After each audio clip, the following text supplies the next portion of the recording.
So government lawmakers are proposing to remove the current Auditor General from serving on the Integrity Commission, a position that has been held for more than 5 decades, I'm told. We look at the impact and implications of such a decision with Daniel Archer. She's the Principal Director of the National Integrity Action, and Bishop the Reverend Christine Gooden Ben-Gushe. Correct. Pronounce it right? Ben-Gushe or She? She. I got it right. Who is the President of the Jamaica Council of Churches and President of the Methodist Church in the Caribbean and the Americas, Jamaica District. Good morning to you both. Welcome to Morning. Good morning. Hope you're both well. Being grateful as always. And so like you would have been fine. Are you serious? No, man, Simon, we just pick up and you bad me up for coming so early. Power in your voice and the fact that there's always something that you, have to be, but that's your But you have to look for glimmers, you know. Yes. You can't appreciate triggers, you know. You have to take the glimmers and be grateful for them. That's right. Let me start with you, Daniel. Why is it important to have the Auditor General on the IC? The Auditor General has a unique skill set that chartered accountants don't have. The mission of the Integrity Commission is more focused on looking at the public funds financing, how they're being used. And you also want to make that connection between the roles and actions of ministers and politicians and public servants in the whole regime of public budgeting. With that skill set that comes with the Auditor General, that's not something that you pick up from anyone else who sits on the commission. So as an ex officio commissioner, she brings to the team that unique skill set that is very important when you are connecting the dots and understanding how the public sector auditing system operates. She oversees the PAAC? She is the government's, Right. she is the people. When you say government, it make it look like she belongs to any particular party. She is the people's auditor. So anything that has to do with government funding, she is the person who oversees and ensures that it is done in the interest of the public. I want to go to Bishop, but I want to ask you first about the comments that have been signed by you or to which your signature is affixed. You said, making the claim that she cannot perform her core functions is a lazy and disingenuous justification for her removal. This reckless decision undermines institutional integrity and signals a dangerous disregard for democratic principles. Tell us a little bit about what the proffering argument has been as to why she needs to be removed and why you are so strident in your response. Remember when you were little, you used to play the dots? Connect the dots? Mm-hmm. You used to sit on the backs of cereal boxes or He doesn't. books? He never had cereal in his day. He I never didn't? All right. You remember the little book them? Book them where you had connect the One dots? for lesson. So may I tell you, we're not up here now. Man. We are looking at little book them where you see little dot them. Yeah. Right. You follow the dots. You are not in a silo. We don't exist in a little box. You must look at what people say and how they say it, when they say it, and connect the dots. We've had a stream of commentary coming from parliamentarians about the Integrity Commission. You can't forget how they lambasted the Auditor General and the comments that they've made about the Auditor General in her capacity as Auditor General. When you examine what was said about her, when you examine what was said about the Integrity Commission, you appreciate, or you ought to appreciate, that their mission is to get rid of the Auditor General. They don't want Altogether. to either get rid of the Auditor General from the IC's one step, to weaken and neuter the Integrity Commission. This doesn't strengthen it, you know. This doesn't strengthen it at all. This is what you're talking about when you say you're taking from the IC the very essence of them being able to understand public and government accounts. And when you do that, Simone, you're neutering the only established body that we have that protects the people from the effects and impacts of public servants who go rogue when it comes to our finances. Accountability is at the Accountability is at the core. Bishop, you're nodding your head. Yeah. Bishop, your group says, and I quote, there is an important moral argument to be made for the contribution of the Auditor General in the work of the Integrity Commission. What is that argument? Right. Now, when we talk about morality for us, it has to do with making right decisions. And we asked ourselves, what is really in the best interest? The nation ought to be priority. So is it self-interest or is it with regards to national pride. And so when we look at, because I'm a Bible person, theologian, we look at the fact of Proverbs 14:34, which says, righteousness exalts a nation, but sin is a reproach. And for us, there is also a particular passage that I want to include, and that is Isaiah 1:16, which speaks directly to the people of God in terms of righteous living and the call to repentance. And then later on in that same chapter, in verse 23, where it speaks to the people of God holding the public officials accountable. And we believe for us, it is important for us. The Word of God talks about being a plumb line, and we ought to be there like that established plumb line, because the Bible is our compass, and that's the place from which we operate.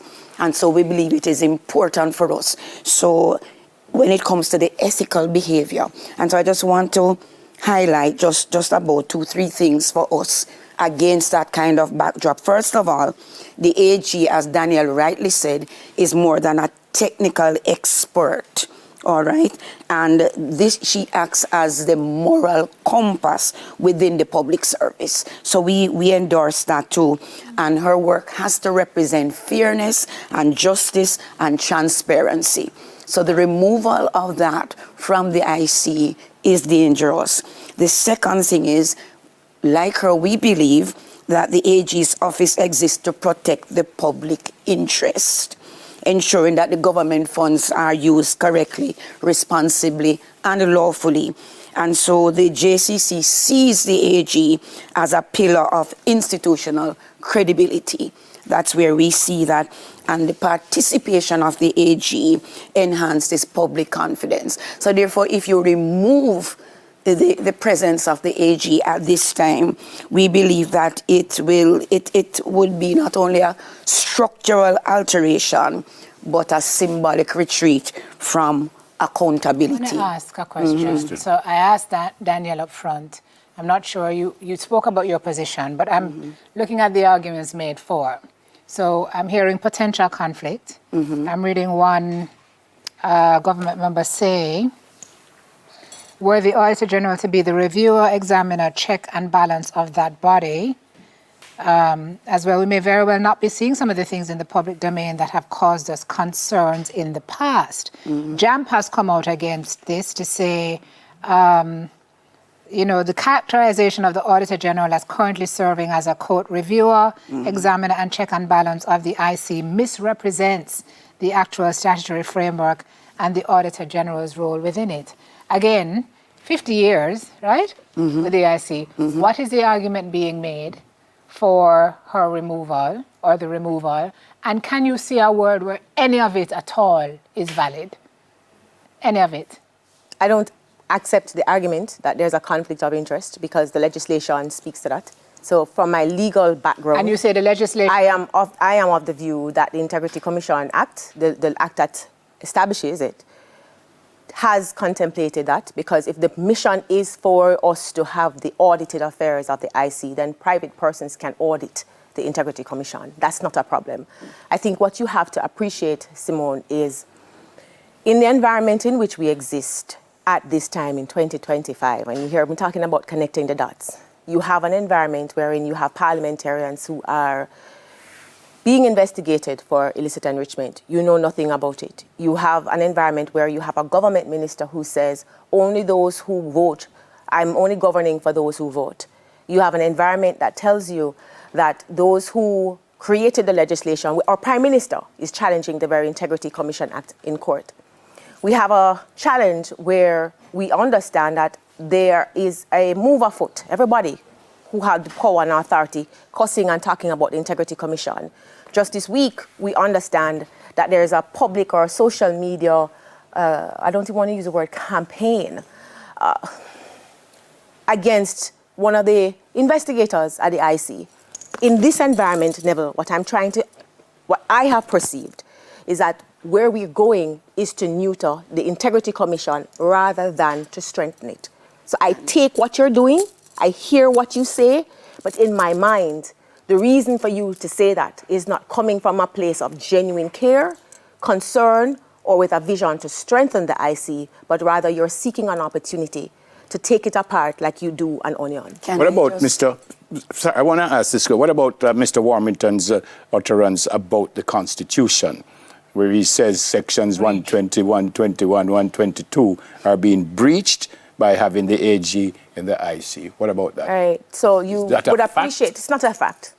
And we should be careful of listening to Mr. Warmington because, unlike most persons, he's absolutely motivated by the fact that as far as he's concerned, everything that comes from the Jamaica Labour Party, as the conscience of the Jamaica Labour Party, is good. But that's not a fact, you're saying? It's not a fact. And I don't believe that the legal analysis is going to strengthen So him. the Constitution does not state that? As far as I'm aware, the position of the Auditor General on the Integrity Commission does not run afoul of the Constitution. That's my view. And as far as I'm aware as well, I think you take it into consideration and you look at the role and functions of the Integrity Commission and the fact that she's an ex officio commissioner, which means that she's clearly bringing to the discussion a skill set that is necessary. No, also begs the question, if this were a breach of the Constitution, how would it be allowed to stand for half a century? But I would also beg the question, so if it's a breach of the Constitution, can you just help me to remind me? I may have forgotten. Which year was it made a law? And when they were passing it as a law, they didn't recognize that it would have been in breach of the Constitution. It doesn't grow up overnight like a weed. The legislation was properly passed. What we need to look at is to examine the Integrity Commission Act and give it an opportunity to thrive. What we're doing is having a conversation about disclosing or not disclosing. You hear a prominent member of the political class saying statutory declaration shouldn't be provided. From your family and your friends, we should know. We should turn the tap off when it comes to third-party information, and we're up in arms about the strength of the Integrity Commission. On the contrary, where is the accountability for politicians who abuse public office? And I was just going to add initially that accountability is key because we are operating, or have been for quite some time, operating within a low trust environment. Sure. That's where we are in this nation. And because we are operating from a low trust environment, it is important that we highlight, underscore, initiate those things that will build, not weaken, that will strengthen, not disintegrate the system that we have, that helps to build the trust again, rebuild the trust of the Jamaican people. And that is why we are asking really, is there really a governance issue? Yeah. Bishop, your group also says, and I will quote, we have admonished our leaders in the past to resist the temptation to molest the stipulations of the Integrity Commission Act. But as we move into the future with the passing of time, isn't change needed at times? Yes, change is needed at times, but one of the things that we have to look at, when they looked at this over 50 years ago, I think 1973, somewhere there, when this was done, the framework, those who assisted in the framework of this, they must have thought for some reason that it was important that we had the AG in this position. So what has As I said, to be the watch, somebody has to be the watchman for the public and to be there to at least agitate for the interest of the public funds. And if we do not have that person in that position, what is going to happen? Neville, Simone, help me. My challenge is this. I take your point. Change is important. We cut, we hair, we color it, we change our clothes. Things happen. We used to drive with my little buggy. Now you have nice minis on the road. Change is important. But change must be appreciated in context. Why are we pushing for such acute changes to the Integrity Commission Act when we have things such as the Official Secrets Act, which you promised to repeal and you didn't repeal it? You have things such as the impeachment bill, which we now understand is no longer top of the agenda. We have had conversations about the unexplained wealth orders, which was part of the Governor General's throne speech some time ago, which is no longer important. We have to ask ourselves, in the context in which we operate, What are you prioritizing? And I think that is where change is a challenge. Okay. Because if you're changing to help yourself and not the people, then we can't accept the change. So do we have a governance issue? You just asked. That's what I asked. Do we really have a governance issue? Know that. And for us, we do not see that we have a governance issue. So there is absolutely no need for us to be going down this road. Daniel, do we have a governance issue? Who has a problem with the IC? All right. We have to go. Thanks for coming. God bless you both. Pleasure for having us. Thanks For having us here. Interesting times we're living in, let me tell you. You just have to glance at social media to see what's going on. And, depending on which position you hold in the debate, you are branded as X and Y and Z. So me can get a box. for speaking. But them go brand me. And me tie-dye branding when we talk about Jamaica. So we're Principal Director of the You have a National box? Integrity Action, Daniel Archer, and President of the Jamaica Council of Churches, Bishop the Reverend Christine Gooden Bengushi. Coming up, a Musical Monday performance. Yeah, we need some music.